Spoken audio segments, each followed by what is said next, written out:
سکتا ہوں، یہ سرکار کا روحانی فیضان ہے جو ہمیں حضور ضیاء الامت، مفکر اسلام، مفسر قرآن، جسٹس پیر محمد کرم شاہ الازہری رحمت اللہ تعالیٰ علیہ کے قدموں کی برکت سے حاصل ہوا ہے۔ ہمیں تو خبر نہیں تھی ایمان کیا ہے، اسلام کیا ہے، ہم بھٹکے ہوئے ہوتے۔ یہ ضیاء الامت پیر محمد کرم شاہ الازہری کا فیضان ہے کہ اس نے چلہ لگایا، وہ بھیرے کی سرزمین پہ ڈٹ کے بیٹھ گئے، اور ایک نہیں دو نہیں سینکڑوں ہزاروں علماء تیار کر کے پورے پاکستان اور پوری دنیا میں محمد عربی کی عظمت کا جھنڈا لہرا کے رکھ دیا۔ آج آپ کو سٹیج پہ کتنے علماء نظر آ رہے ہیں، یہ کہکشاں نظر آ رہی ہے۔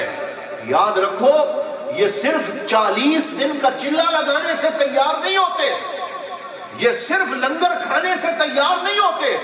ان میں سے ہر عالم دین کی 10 سال کی محنت ہے۔ اور یہ بیرا شریف میں گئے ہیں، پیر کرم شاہ الازہری رحمت اللہ تعالیٰ علیہ کے دربار پہ حاضری دی ہے،